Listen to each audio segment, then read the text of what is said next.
Le lendemain le départ eut lieu de grand matin. Il fallait se hâter. Nous étions à 5 jours de marche du carrefour.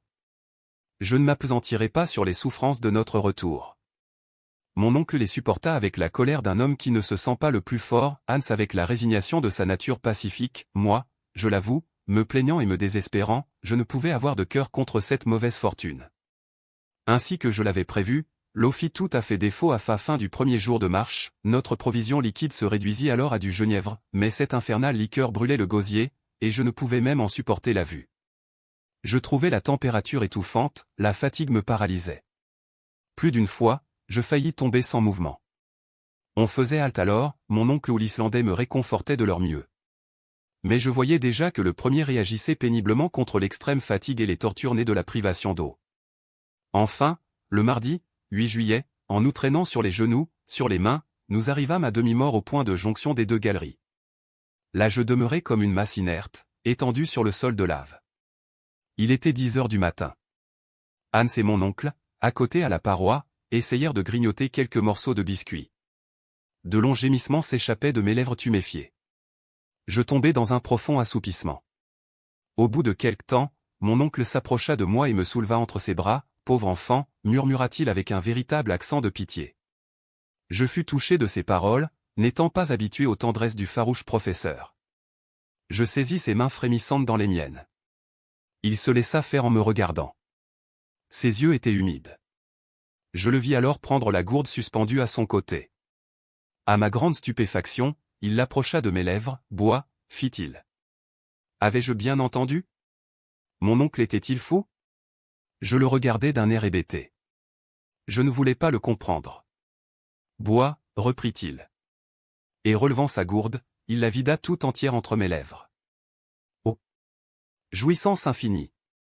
Une gorgée d'eau vint humecter ma bouche en feu, une seule, mais elle suffit à rappeler en moi la vie qui s'échappait. Je remerciai mon oncle en joignant les mains. « Oui », fit-il, « une gorgée d'eau. La dernière. Entends-tu bien? La dernière. » Je l'avais précieusement gardée au fond de ma gourde. 20 fois, 100 fois, j'ai dû résister à mon effrayant désir de la boire. Mais non, Axel, je la réservais pour toi. Mon oncle? Murmurai-je pendant que de grosses larmes mouillaient mes yeux. Oui, pauvre enfant, je savais qu'à ton arrivée à ce carrefour, tu tomberais à demi-mort, et j'ai conservé mes dernières gouttes d'eau pour te ranimer. Merci. Merci, m'écriai-je. Si peu que ma soif fût apaisée, j'avais cependant retrouvé quelque force. Les muscles de mon gosier, contractés jusqu'alors, se détendaient, l'inflammation de mes lèvres s'était adoucie. Je pouvais parler. Voyons, dis-je, nous n'avons maintenant qu'un parti à prendre, l'eau nous manque, il faut revenir sur nos pas. Pendant que je parlais ainsi, mon oncle évitait de me regarder, il baissait la tête, ses yeux fuyaient les miens. Il faut revenir, m'écriai-je, et reprendre le chemin du Sneffels. Que Dieu nous donne la force de remonter jusqu'au sommet du cratère. Revenir, fit mon oncle, comme s'il répondait plutôt à lui qu'à moi-même. Oui, revenir, et sans perdre un instant. Il y eut un moment de silence assez long. Ainsi donc, Axel, reprit le professeur d'un ton bizarre, ces quelques gouttes d'eau ne t'ont pas rendu le courage et l'énergie? Le courage. Je te vois abattu comme avant, et faisant encore entendre des paroles de désespoir. À quel homme avais-je affaire et quel projet son esprit audacieux formait-il encore?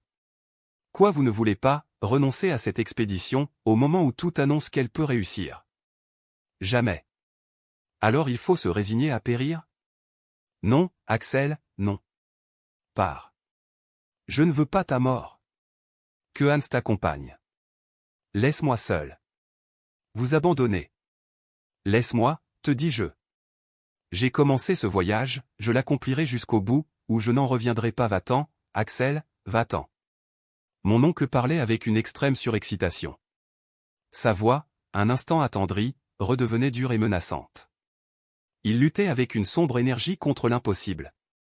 Je ne voulais pas l'abandonner au fond de cet abîme, et, d'un autre côté, l'instinct de la conservation me poussait à le fuir.